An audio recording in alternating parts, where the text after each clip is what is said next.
हम आ चुके हैं अपने लेक्चर सीरीज़ के सेकंड वीडियोस में, जिसमें हम कवर करेंगे आज difference between Indian and western philosophy. चलिए लेक्चर की शुरुआत करते हैं। अगर हम इसको मेजर हेडर में बांटें तो मैंने कुल 8 डिफरेंसेस इसमें पॉइंट आउट किए एंड आई थिंक ये आपके एग्ज़ाम पॉइंट ऑफ व्यू से मोर और लेस सफिशेंट है। अगर हम पहले ट्रेडिशंस की बात करें तो ट्रेडिशन मोटा मोटी हिंदू फिलॉसफी या इंडियन फिलॉसफी का is based on society is taken at the top, मतलब सोसाइटी को सुप्रीम माना गया है। जबकि वेस्टर्न फिलॉसफी में इंडिविजुअल सुप्रीमेसी इज़ इम्पॉर्टेंट, मतलब वो जो बात करेगा वो सोसाइटी के पर्सपेक्टिव से ज़्यादा इंडिविजुअल वेलबींग पे बात करेगा। इन्फ्लुएंस की अगर हम बात करें तो ये इसमें कॉस्मोलॉजिकल या reality, logic, ethics, nature, philosophy of religion, इन सारी चीज़ों का कहीं ना कहीं इंटरमिक्सिंग है।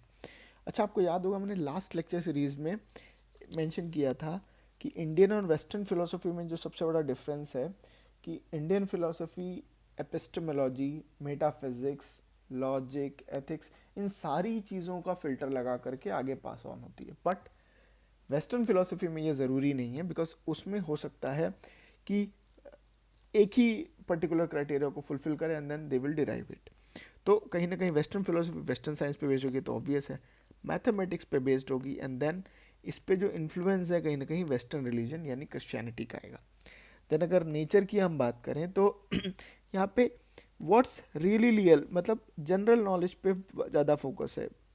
इसके लिए ज़्यादा आपको मतलब ऐसा पीएचडी डिग्री करने की ज़रूरत नहीं है, मगर वेस्टर्न फिलोसफी में ये कहीं ना कहीं स्पेशलाइज्ड नॉलेज की बात करते हैं। कहीं ना कहीं अगर एक कोई भी पर्टिकुलर सब्जेक्ट मैटर है तो उस पर एक किसी एस्पेक्ट पे अगर सिर्फ बात करेगा तो वो वेस्टर्न फिलोसफी होगा। बट इंडियन फिलोसफी उसके डिफरेंट डिफरेंट एस्पेक्ट्स को कवर करेगा।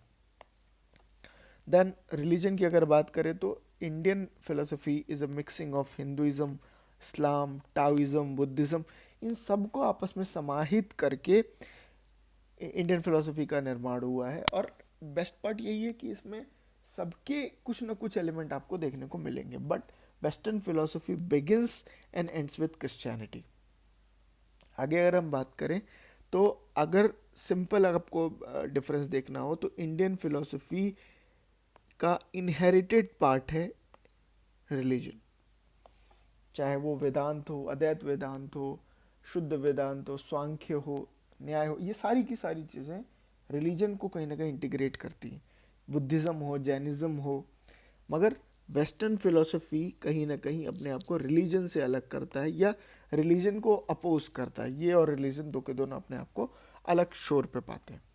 अगर हम पर्पस की बात करें तो इंडियन फिलोसफी का अल्टीमेट पर्पस है मोक्ष, निर्वाण, कैवल्य, सेल्वेशन, लिबरेशन, ये इसके मोक्ष दिखाई देते हैं। मगर कहीं ना कहीं वेस्टर्न फिलोसफी आज की बात करता है, ये सिर्फ एक बुक ऑफ नॉलेज है कि इट विल टॉक अबाउट आज के टाइम पे। ये डिपेंडेंसी की बात करें तो कहीं ना कहीं इंडियन फिलोसफी इनर डिपेंडेंट है, एक सेल्फ के आपको काम क्या करना है, और इसका वर्ल्डली गोल सोशल हार्मनी है। मतलब सिंपल समझिए कि हमको अपने आप को बेहतर करना है और फिर हम सामाजिक हार्मनी यानी सोशल हार्मनी पे हम काम करेंगे। बट इसका ठीक उल्टा है, ये आउटर डिपेंडेंट है, समाज कैसा है क्या है, और इसका जो पर्पज़ है ये है इंडिविजुअल मस्त रहना चाहिए।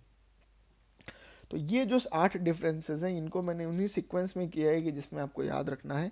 अगर आप वेटेज की भी बात करें तो tradition, influence, nature, religion, intermixing, purpose, dependency and multi goal, in 8 points पे आप इंडियन और वेस्टर्न फिलोसफीज को अलग अलग कर सकते हैं।